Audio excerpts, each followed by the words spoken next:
Assalamualaikum warahmatullahi wabarakatuh. Saya Fitri Rahamaya dari kelas manajemen B. Di pertemuan kelima ini, tugasnya adalah menjelaskan salah satu sistem informasi manajemen dari yang sudah kita buat sebelumnya atau kita resume sebelumnya di pertemuan keempat. Nah, di pertemuan kelima ini, yang saya pilih adalah sistem informasi sumber daya manusia. Berikut ini adalah gambar dari model sistem informasi sumber daya manusia. Dari mulai subsistem informasi akuntansi pengajian, subsistem informasi riset SDM, lalu ada subsistem informasi intelijen SDM, dan lain-lain. Nah, selanjutnya yang akan saya jelaskan adalah deskripsi dari sistem informasi SDM ini sendiri. Yang pertama adalah ini adalah diagram arus data yang lebih jelasnya atau lebih lengkapnya. Saya akan jelaskan dulu keterangannya. Yang pertama yang berkotak putih ini adalah sistem input dari pemasaran. Nah, kalau yang adanya ini adalah subsistem dari output pemasaran.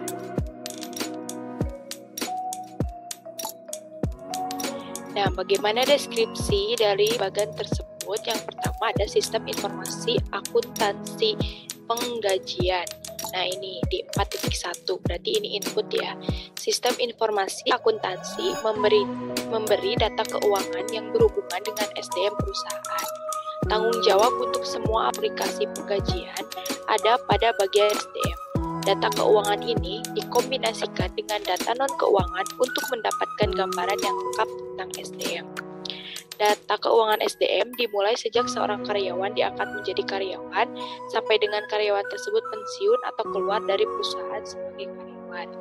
Begitu seorang karyawan diangkat, bagian SDM lalu melakukan inisialisasi data karyawan yang memasukkan data-data karyawan yang diperlukan ke dalam aplikasi inisialisasi data di dalam sistem informasi akuntansi penggajian. Inisialisasi data karyawan masuk ke dalam sistem informasi akuntansi karena sejak karyawan tersebut diterima, organisasi perusahaan harus mulai menyiapkan gaji atau uang bagi karyawan tersebut. Absensi juga masuk sebagai data untuk sistem informasi akuntansi karena absensi karyawan berhubungan erat dengan gaji yang harus dibayarkan. Nah, di sini bisa kita lihat di sini gambar dari 4.1 yaitu subsistem informasi akuntansi penggajian. Di sini ada gaji dan juga akun. Pertama yang sudah tadi dijelaskan, apabila karyawan masuk atau karyawan diterima, yang pertama kita catat itu adalah absensinya tentu saja, lalu daftar karyawannya untuk apa? Untuk gaji atau untuk membayar mereka nantinya. Itu. Lalu selanjutnya ada subsistem informasi riset SDM.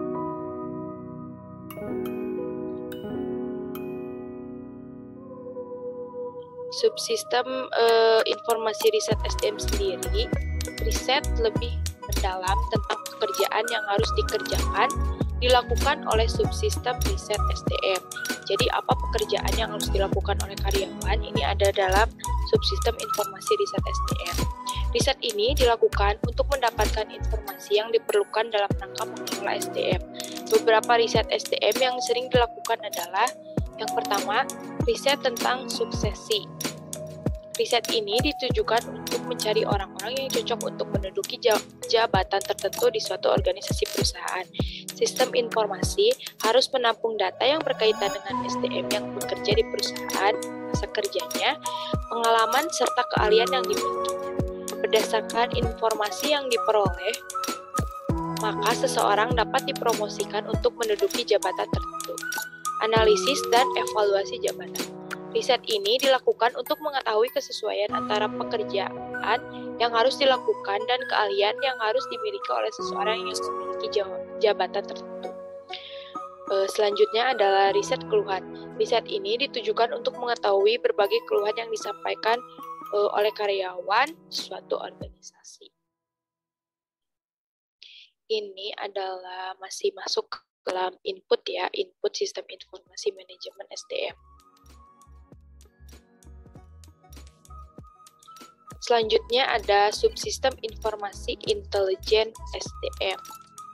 Nah, di 4.3 itu ada subsistem informasi intelijen. Subsistem ini berfungsi untuk mengumpulkan berbagai macam data yang berhubungan dengan SDM pihak luar perusahaan. Beberapa pihak yang dapat menyediakan data diantaranya adalah yang pertama komunitas masyarakat keuangan. Masyarakat keuangan memiliki data yang berkaitan dengan kondisi ekonomi di masa mendatang. Ramalan tentang kondisi ekonomi ini akan sangat dipengaruhi kebijaksanaan dalam perencanaan karyawan di masa datang. Selanjutnya ada serikat pekerja seperti SBSI, SPSI, memberikan data yang berkaitan dengan para pekerja. Melalui serikat pekerja akan diketahui berbagai tuntutan dan keluhan dari para pekerja. Berbagai macam tuntutan dan keluhan ini akan menjadi dasar dalam menentukan bentuk kontrak kerja antara perusahaan dengan para pekerja. Selanjutnya ada pemasok SDM, seperti pemasok SDM atau perguruan tinggi yang berfungsi sebagai sumber diperolehnya karyawan-karyawan baru bagi perusahaan. Selanjutnya juga ada pemerintah. Sebagai pihak yang mengeluarkan peraturan tentang ketenagakerjaan, peraturan ini akan mempengaruhi kebijakan dan praktek SDM di perusahaan. Nah, tadi kan yang pertama 4.1 di input itu ada subsistem informasi akuntansi pengkajian, lalu yang keduanya ada subsistem informasi penelitian SDM atau riset yang tadi saya jelaskan, dan yang ketiga ada 4.3 ada sistem informasi intelijen. Di sini yang tadi sudah saya jelaskan juga. Lalu selanjutnya ada subsistem output sistem informasi SDM. Output ini yang kotaknya memiliki warna.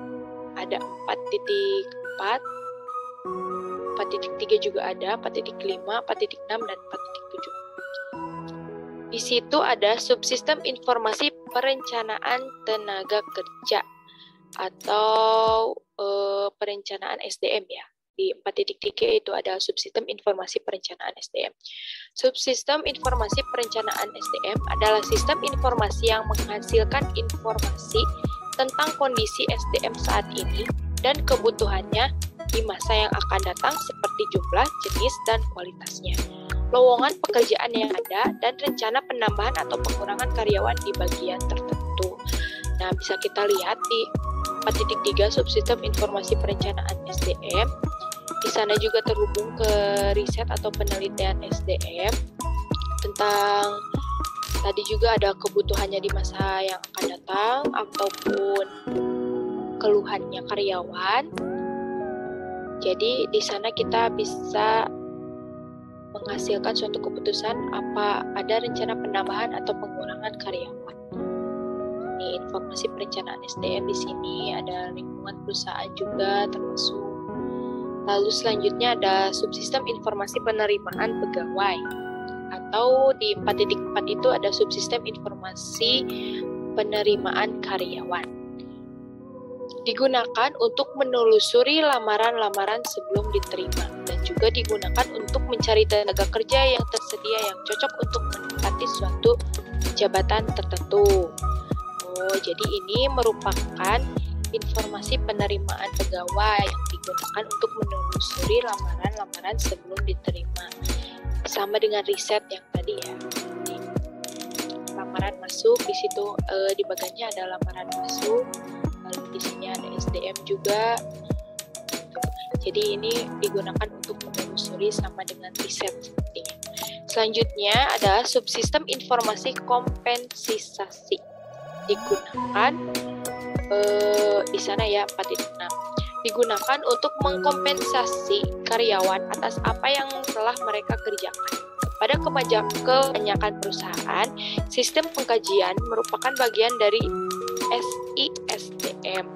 Aplikasi yang banyak disukai adalah tunjangan nikah, bonus, dan tunjangan eksekutif.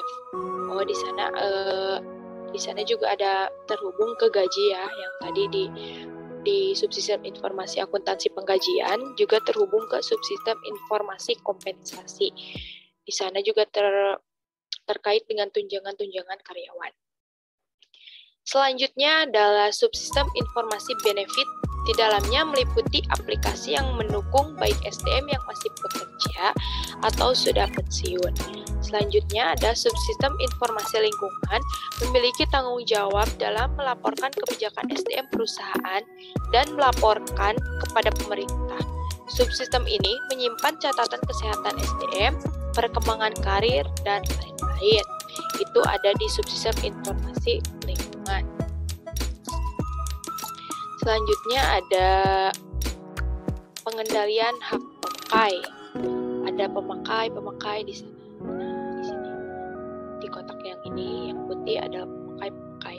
Di dalam sistem informasi manajemen yang sudah terintegrasi penuh dan terminal pengoperasiannya tersebar di seluruh lokasi perusahaan, karyawan atau pegawai perusahaan dapat mengakses sistem informasi manajemen di mana saja, tidak selalu harus di ruangannya.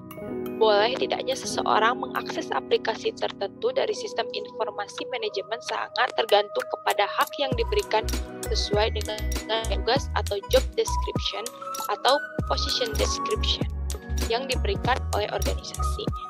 Uraian tugas yang dimiliki oleh seorang karyawan melekat pada password yang diberikannya. Gitu. Jadi pemakai atau ini pemakai di sini berhak mengakses